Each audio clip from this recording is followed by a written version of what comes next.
नमस्कार दोस्तों, स्वागत है आपका। आज हम बात करने वाले हैं जो world wild life fund for nature है, यानी कि जो WWF है, इसके द्वारा अभी हाल ही में एक रिपोर्ट जारी की गई। इस रिपोर्ट को कहते हैं LPR यानी कि लिविंग प्लैनेट रिपोर्ट 2022। जानेंगे इस रिपोर्ट को। सबसे पहले तो हम आज की इस वीडियो में एनालाइज करेंगे और उन सारे पॉइंट्स को क्लियर करने की कोशिश करेंगे जो कि आपके एग्जाम पॉइंट ऑफ व्यू के लिए इंपॉर्टेंट है। तो चलिए बिना ज़्यादा समय लिए वीडियो को शुरू करते हैं।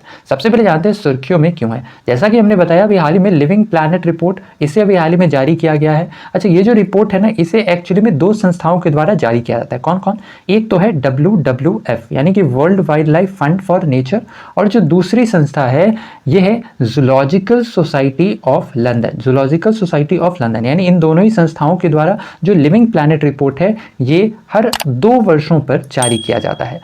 इसके साथ ही साथ इस रिपोर्ट में मेनली यह बताया जाता है कि ऑल ओवर द वर्ल्ड जो जीव जंतुओं की आबादी है, ठीक है, इसमें ये एक्चुअली में घट रही है या फिर बढ़ रही है। अगर घट रही है तो कितना से घट रही है, अगर बढ़ रही है तो कितना बढ़ी है, इन सभी को एनालाइज करके इस रिपोर्ट के तहत बताया जाता है। इसके साथ ही साथ इस वर्ष की बात करें तो इस वर्ष जो यह रिपोर्ट जारी किया गया है यह 1970 के मुकाबले वर्ष 2018 में जो मैमल्स हैं, बर्ड्स हैं, एम्फीबियंस हैं और जो फिशेस हैं, इनकी आबादी में औसतन 69% की गिरावट दर्ज की गई है। इसका अर्थ यह हुआ कि पिछले 48 वर्षों में जो वाइल्ड लाइफ की आबादी है, ठीक है, जो वन्य जीवों की आबादी है, इसमें तकरीबन 2/3 हिस्सा यानी 2/3 से भी ज़्यादा की कमी दर्ज की गई है। साथ ही साथ जो शार्क का पॉपुलेशन है इसमें भी तकरीबन 71% की गिरावट दर्ज की गई है। और इसका मुख्य कारण बताया गया है कि जो 1970 है इसके कंपैरिजन में 2018 तक इसकी जो फिशिंग है, यानी इसका जो शिकार है, शार्क का जो शिकार है, यह तकरीबन 18 गुना से बढ़ गया है। साथ ही साथ जो सबसे ज़्यादा डिक्लाइन देखने को मिला वह था उन एनिमल्स में जो कि फ्रेश वाटर में रहते हैं, जैसे कि टर्टल्स हो गए, ठीक है, स्नेल्स हो गए, इसके अलावा एलिगेटर्स वगैरह हो गए। तो ये ऐसे एनिमल्स हैं जो कि फ्रेश वाटर्स में रहते हैं। तो इन सभी की आबादी में सबसे ज़्यादा गिरावट दर्ज की गई जो कि 83% की थी।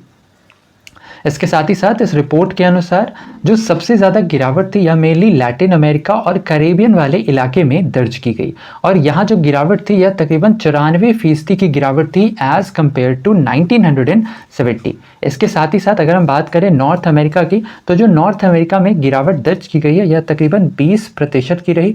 इसके अलावा यही पार्ट है लैटिन अमेरिका और कैरेबियन वाला हिस्सा, जहां यह गिरावट तकरीबन 94% की दर्ज की गई। इसके अलावा ये वाला जो हिस्सा है ये है अफ्रीका, और यहाँ जो ओवरऑल गिरावट है यह 66% की रही।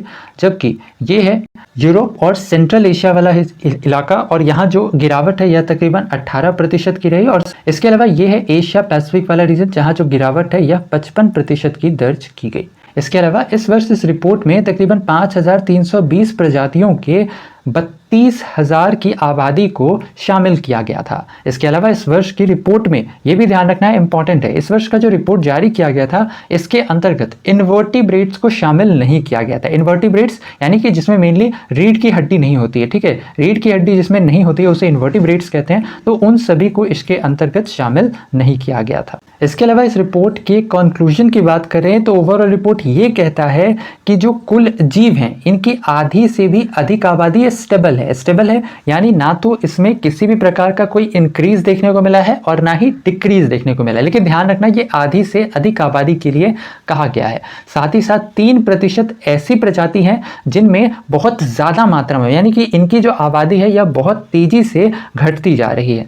इसके अलावा इन 3% को अगर हटा दें तो जो आबादी है इसमें आई औसत कमी में काफ़ी सुधार भी देखने को मिला है। साथ ही साथ इस रिपोर्ट के अनुसार IUCN की रेड लिस्ट में शामिल साइकैट्स जो कि एक बीज का पौधा मेनली होता है, ये सबसे ज़्यादा संकटग्रस्त प्रजाति के रूप में घोषित किया गया है।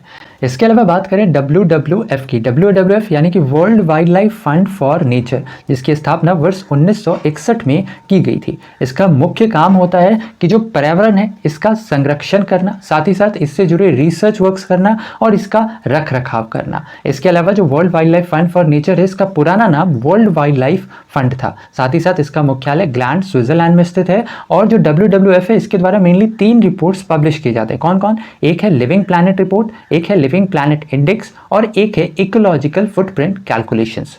तो ये था हमारा आज का वीडियो। कैसा लगा हमारा आज का वीडियो आप हमें कमेंट सेक्शन में जरूर बताएं। साथ ही साथ अगर आज का वीडियो आपको पसंद आया है, इन्फॉर्मेटिव लगा है, तो वीडियो को लाइक शेयर, चैनल पर नहीं है तो सब्सक्राइब करना बिल्कुल ना भूलें ऐसे इन्फॉर्मेटिव वीडियोस के लिए। तो बस आज के लिए इतना ही। अपना ख्याल रखें, स्वस्थ रहें, सुरक्षित रहें। आपसे फिर अगले वीडियो मुलाकात होगी, तब तक के लिए धन्यवाद। Goodbye, take care.